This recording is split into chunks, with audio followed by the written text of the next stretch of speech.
قرآن ہے میرا رہنما قرآن، شفا ہے نور ہے قرآن، جلا دل کی میرا قرآن، رضا رب کی میرا قرآن، قرآن قرآن۔ الحمدللہ رب العالمین والصلاة والسلام علی سید المرسلین، اما بعد فاعوذ باللہ من الشیطان الرجیم، بسم اللہ الرحمن الرحیم۔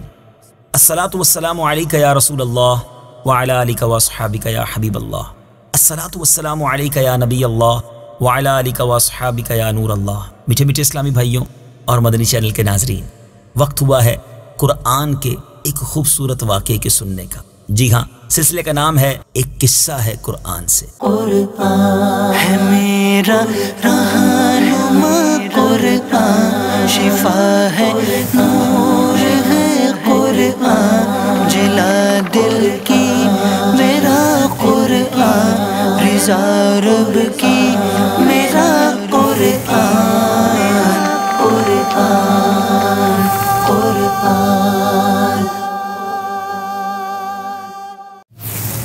آج ایسے انوکھے پرندوں کی بات ہونی ہے جو ذبح ہو کر پھر زندہ ہو گئے۔ جی ہاں، یہ عجیب و غریب واقعہ قرآن پاک میں موجود ہے۔ آئیے توجہ کے ساتھ اس واقعے کو سنتے ہیں۔ حضرت ابراہیم خلیل اللہ علیہ نبینا علیہ الصلوۃ والسلام نے ایک مرتبہ خداوند قدوس کے دربار میں یہ عرض کیا کہ یا اللہ تو مجھے دکھا دے کہ تو مردوں کو کس طرح زندہ فرمائے گا۔ اللہ تعالیٰ نے فرمایا کہ اے ابراہیم، کیا اس پر تمہارا ایمان نہیں ہے؟ تو آپ نے عرض کیا کہ کیوں نہیں، میں اس پر ایمان تو رکھتا ہوں،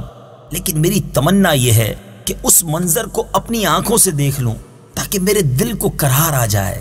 تو اللہ تعالیٰ نے فرمایا کہ تم 4 پرندوں کو پالو، ان کو خوب کھلا پلا کر اچھی طرح ہلا ملا لو، پھر تم انہیں ذبح کر کے اور ان کا قیمہ بنا کر اپنے گرد و نواح کے چند پہاڑوں پر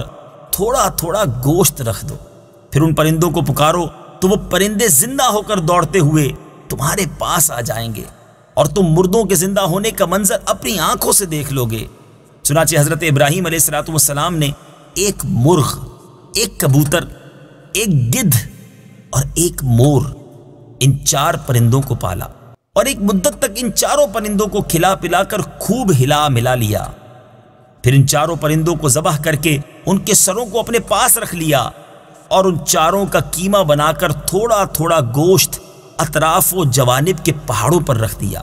اور دور سے کھڑے ہو کر ان پرندوں کا نام لے کر پکارا کہ یا ایھا الدیک یعنی اے مرغ،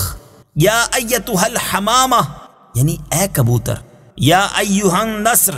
اے گدھ، یا ایھا الطاؤس اے مور۔ آپ کی پکار پر ایک دم پہاڑوں سے گوشت کا قیمہ اڑنا شروع ہو گیا اور ہر پرند کا گوشت پوشت ہڈی پر الگ ہو کر 4 پرند تیار ہو گئے، اور وہ 4 پرندے جو تھے بلا سروں کے، جی ہاں سر تو حضرت ابراہیم علیہ الصلوۃ والسلام کے پاس تھے، تو وہ 4 پرندے بلا سر کے دوڑتے ہوئے حضرت ابراہیم علیہ الصلوۃ والسلام کے پاس آ گئے اور اپنے سروں سے جڑ کر پھر دانہ چگنے لگے اور اپنی اپنی بولیاں بولنے لگے، اور حضرت ابراہیم علیہ الصلوۃ والسلام نے اپنی آنکھوں سے مردوں کے زندہ ہونے کا منظر دیکھ لیا اور ان کے دل کو اطمینان و قرار مل گیا۔ اس واقعے کا ذکر خداوند کریم نے قرآن مجید کی سورہ بقرہ میں ان لفظوں کے ساتھ بیان فرمایا ہے۔ چنانچہ پارہ 3 سورہ بقرہ آیت نمبر 260 میں بیان ہوتا ہے۔ آئیے تلاوت قرآن مجید اور ترجمہ قرآن مجید سنتے ہیں۔ وَإِذْ قَالَ إِبْرَاهِيمُ رَبِّ أَرِنِي كَيْفَ تُحْيِي الْمَوْتَى قَالَ أَوَلَمْ تُؤْمِنْ قَالَ بَلَى وَلَكِنْ لِيَطْمَئِنَّ قَلْبِي قال فخذ 4 من الطير فصرهن إليك ثم اجعل على كل جبل منهن جزءا ثم ادعهن يأتينك يهدينك سعيا واعلم أن الله عزيز حكيم۔ ترجمہ: اور جب ابراہیم نے عرض کی اے میرے رب تو مجھے دکھا دے کہ تو مردوں کو کس طرح زندہ فرمائے گا، اللہ نے فرمایا کیا تجھے یقین نہیں؟ ابراہیم نے عرض کی یقین کیوں نہیں، مگر یہ چاہتا ہوں کہ میرے دل کو قرار آ جائے۔ اللہ نے فرمایا تو پرندوں میں سے کوئی 4 پرندے پکڑ لو، پھر انہیں اپنے ساتھ مانوس کر لو، پھر ان سب کا ایک ایک ٹکڑا ہر پہاڑ پر رکھ دو، پھر انہیں پکارو تو وہ تمہارے پاس دوڑتے ہوئے چلے آئیں گے، اور جان رکھو کہ اللہ غالب حکمت والا ہے۔ میٹھے میٹھے اسلامی بھائیوں، آپ نے یہ واقعہ سنا، قرآن کی تلاوت بھی سنی اور ترجمہ بھی سنا۔ اب اس مبارک واقعے سے ہمیں درس کیا ملتا ہے؟ سبحان اللہ، علماء نے اس مبارک قرآنی واقعے کے بڑے پیارے پیارے مدنی پھول ہمارے لیے بیان کیے ہیں۔ 4 پرندوں کا کیما بنا کر حضرت ابراہیم علیہ السلام نے پہاڑوں پر رکھ دیا، پھر اللہ تعالیٰ کا حکم ہوا کہ ثم ادعوہن، یعنی ان مردہ پرندوں کو پکارو۔ چنانچہ آپ نے 4 کو نام لے کر پکارا۔ اس سے تو یہ مسئلہ ثابت ہو گیا کہ مردوں کو پکارنا شرک نہیں ہے، کیونکہ جب مردہ پرندوں کو اللہ تعالیٰ نے پکارنے کا حکم فرمایا اور ایک جلیل القدر پیغمبر نے ان مردوں کو پکارا تو یہ ہرگز ہرگز شرک نہیں ہو سکتا، کیونکہ خداوند کریم کبھی کسی کو شرک کا حکم نہیں دے گا، اور نہ کوئی نبی ہرگز ہرگز کبھی شرک کا کام کر سکتا ہے۔ تو جب مرے ہوئے مردوں کو پکارنا شرک نہیں، تو اللہ کے ولیوں اور شہیدوں کو جو دنیا سے پردہ فرما چکے ہیں انہیں پکارنا کیسے شرک ہو سکتا ہے؟ جو ان معاملات پر اعتراض کرتے ہیں انہیں تھوڑی دیر سر جھکا کر سوچنا چاہیے، انشاءاللہ انہیں قرآنی واقعے کی روشنی میں ہدایت کا نور نظر آ جائے گا اور وہ بھی صراط مستقیم پر چل پڑیں گے۔ تصوف کا ایک نقطہ، جی ہاں، اس خوبصورت واقعے میں ایک بڑا پیارا تصوف کا نقطہ بھی ملتا ہے کہ حضرت ابراہیم علیہ السلام نے جن 4 پرندوں کو ذبح کیا ان میں سے ہر پرندہ ایک بری خصلت میں مشہور ہے۔ مثلا مور کو اپنی شکل و صورت کی خوبصورتی پر گھمنڈ رہتا ہے،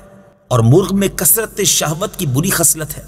اور گدھ میں حرص اور لالچ کی بری عادت ہے، اور کبوتر کو اپنی بلند پروازی اور اونچی اڑان پر غرور ہوتا ہے۔ تو ان 4 پرندوں کے ذبح کرنے سے ان 4 خصلتوں کو ذبح کرنے کی طرف اشارہ ہے کہ 4 پرند ذبح کیے گئے تو حضرت ابراہیم علیہ السلام کو مردوں کے زندہ ہونے کا منظر نظر آیا، اور ان کے دل میں نور ایمان کی تجلی ہوئی، جس کی بدولت انہیں نفس مطمئنہ کی دولت مل گئی۔ تو جو شخص یہ چاہتا ہے کہ اس کا دل زندہ ہو جائے اور اس کو نفس مطمئنہ کی دولت نصیب ہو جائے تو اس کو چاہیے کہ مرغ ذبح کرے، یعنی اپنی شہوت پر چھری پھیر دے، اور مور کو ذبح کرے، یعنی اپنی شکل و صورت اور لباس کے گھمنڈ کو ذبح کر ڈالے، اور گدھ کو ذبح کرے، یعنی حرص اور لالچ کا گلا کاٹ ڈالے، اور کبوتر کو ذبح کرے، یعنی اپنی بلند پروازی اور اونچے مرتبوں کے غرور پر چھری چلا دے۔ اور اگر کوئی ان 4 بری خصلتوں کو ذبح کر ڈالے گا تو انشاءاللہ عز و جل وہ اپنے دل کے زندہ ہونے کا منظر اپنی آنکھوں سے دیکھ لے گا، اور اس کو نفس مطمئنہ کی سرفرازی کا شرف حاصل ہو جائے گا۔ اللہ مجھے بھی اور آپ کو بھی ان بری خصلتوں سے محفوظ فرمائے۔ انشاءاللہ عز و جل